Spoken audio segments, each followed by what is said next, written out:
আসসালামু আলাইকুম রহমতুল্লাহ। আমরা মানুষ, আমরা প্রতিনিয়ত আমাদের ফ্রেন্ড সার্কেল বলেন বা আমাদের ফ্যামিলি মেম্বার বলেন, আমরা তাদেরকে অনেক ধরনের আদেশ দেই এবং অনেক ধরনের নিষেধ করি। ওই ব্যক্তি যাকে আমরা আদেশ এবং নিষেধ দিলাম, সে যখন ওইটাকে না মানে, অমান্য করে, তখন তাদের উপরে আমরা ক্ষিপ্ত হই, রাগ দেখাই এবং তাদেরকে আমরা ইগনোর করার ট্রাই করি, তাদের সাথে গোমরা হই। অথচ আমরা কি কখনো ভেবে দেখেছি আল্লাহ সুবহানাহু ওয়া তাআলা তিনি আমাদেরকে সৃষ্টি করেছেন এবং তিনি আমাদেরকে অনেক কাজ থেকে নিষেধ করেছেন এবং অনেক কাজ করার জন্য আদেশ দিয়েছেন। ভাবুন তো, আপনি এবং আমি আসলে কয়টা আদেশ মানি এবং কয়টা নিষেধ মানি? আমরা কিন্তু প্রতিনিয়ত হাজারো নিষেধকে অমান্য করে যাচ্ছি। হাজার আদেশকে আমরা অমান্য করে যাচ্ছি।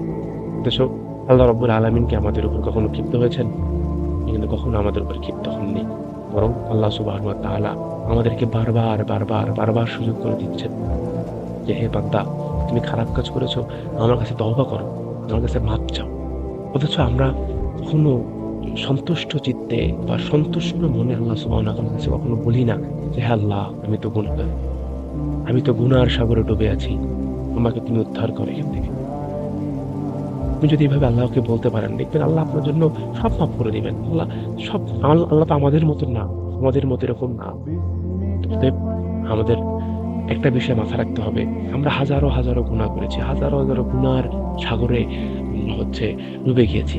কিন্তু আল্লাহ রাব্বুল আলামিনের কাছে আমরা যদি সন্তুষ্ট চিত্তে দাঁড়াতে পারি, আল্লাহ সুবহানাহু ওয়া তাআলা আমাদের সেই গুনাহগুলোকে মাফ করে দিবেন। এবং সেই গুনাহগুলোকে মাফ করে দিয়ে আল্লাহ আমাদেরকে সৎ এবং সঠিক পথ দিবেন। আসুন, আমরা আমরা মানুষ, আমরা গুনাহ করবই। আমরা আদেশ নিষেধ অমান্য করবই। তাই বলে কি আমরা চুপ করে থাকবো? আমার আল্লাহ সুবহানাহু ওয়া তাআলার কাছে আমরা বলব, "হে আল্লাহ, এটা হচ্ছে আমার অপ্রাজ্ঞতা। এটা হচ্ছে আমার ব্যর্থতা।